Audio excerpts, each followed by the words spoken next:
May your lovely grace abound in me, and may your love be shared with others through these open arms. Make this heart a place. This last year, I prayed and prayed that God would allow me to make it to retirement so that I had more time for ministry. And the last 2 months, right before my retirement date, I had an incident on the job where I was shocked by high voltage, 480 volts, by equipment that malfunctioned. But I wasn't hurt. And after working 41 years for the electric company, God answered my prayers, I feel, and I was able to retire.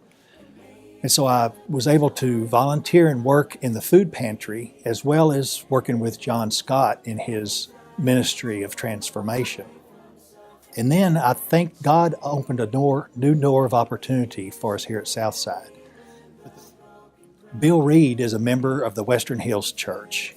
And he said that because of his failing health, he needed somebody to volunteer to teach his classes that he'd been teaching for 23 years at the Abode Transitional Housing Complex.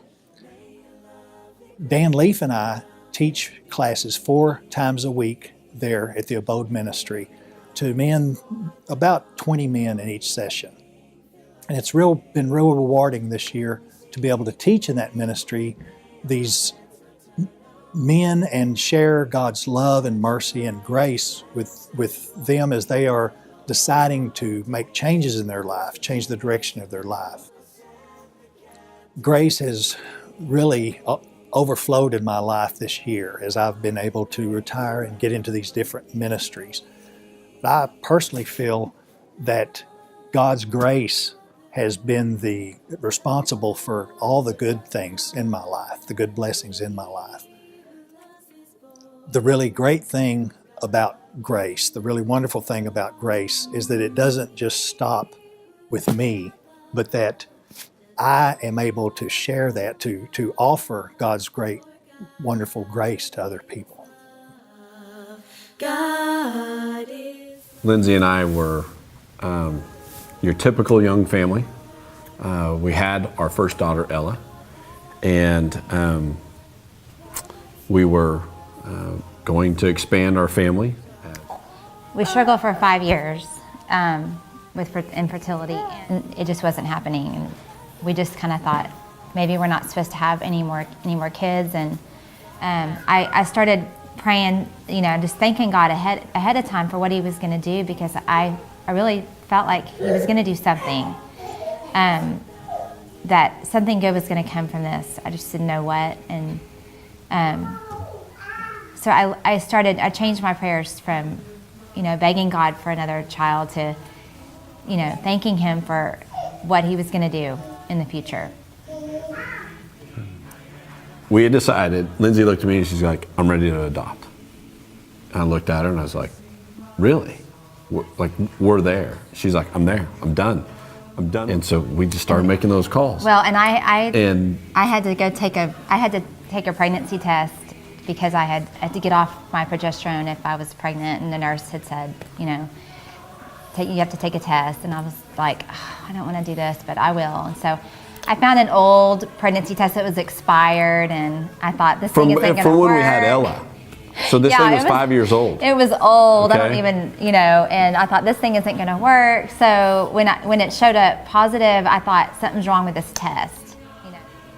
God took us from this struggle of being this new young family, the perfect little family, one child, ready to have number 2, to going through that long tribulation and teaching us a lot about His will, and then just overflowing us with grace and blessing with another child.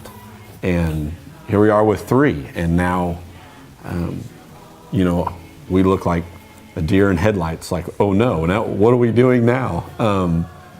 Talking about the theme of grace and God's grace that He gives us freely. He doesn't, He gives it to us. It's a gift. And that is what He gave us in Kaysen and Everly. Sing hallelujah. Father, you are all I need. Sing hallelujah. What happened? Well, I just saw things that were changing in 2013, towards the end. I guess the main thing was a lot of our past came up, you know, and it would, I don't want to say came up, but I think Satan was just there. He was ready. Yeah. He was just looking, and there was an open door. Yeah, and he knew how to hit those points with me, you know. Yeah. And it just progressively got worse, and eventually we separated, and I moved out of the house.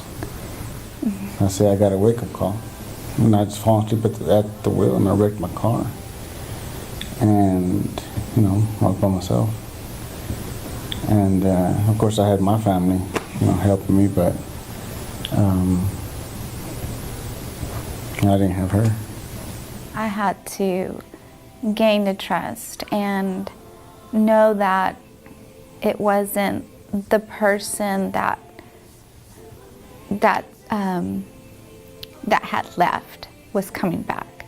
It had to be David, one that, you know, puts God first above all, and that's who I wanted back. When all this happened, I just kept praying, and you know, I didn't know what was God's plans, but I knew whatever it was going to be, it was going to be okay. Where we are now, I mean, we're at a better place than ever, I think. You know, it's better than ever, and neither she or I have done anything to deserve this happiness that we have. I mean, and it is all by God's grace that we're here. Mm-hmm. What is it, 11? 11? I think she loves me. Mystery. Each day, I fall on my knees. God called us to foster a little over a year ago, and so we got licensed and opened our home up, and we're blessed with a son that we adopted out of foster care. That's Dax. And we were also blessed with a baby girl that we brought home from the hospital. And, you know, we had her till she was approximately 11 months old. And the system, you know, decided that she, after quite a few court dates and some time in court, even with us, the courts decided that she would be placed with a relative. And that day that they came to pick her up, to take her to that relative, was probably the hardest day of our life. I prayed really hard. And he told me that I could keep going and that more kids needed a place and that they needed a home, and that what we did for Angel was not forgotten by him. And I pray for her every day that she'll know Jesus and that she can become a Christian, and that I'm honored to be able to pray for her, that I can give her that gift. If I'm not with her every day, I can pray for her. Kind of the motto that she and I have been living by is, we don't want to stop this because of Angel. We want to continue because of Angel. It is hard, but God just provided so many people from our kids' school, from here, from family, friends that just told us that we can keep going, and that God's grace does overflow. We share with others through these open arms. Make this heart a place where tender mercy overflows.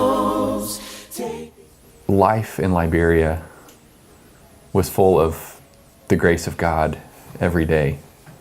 I mean, everybody knows the story of how I got Ebola and how God saved my life.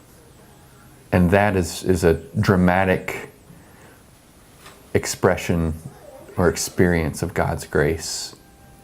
But there were so many other things along the way and around that story of my illness that to us were such evidence of God's faithfulness and grace in our lives.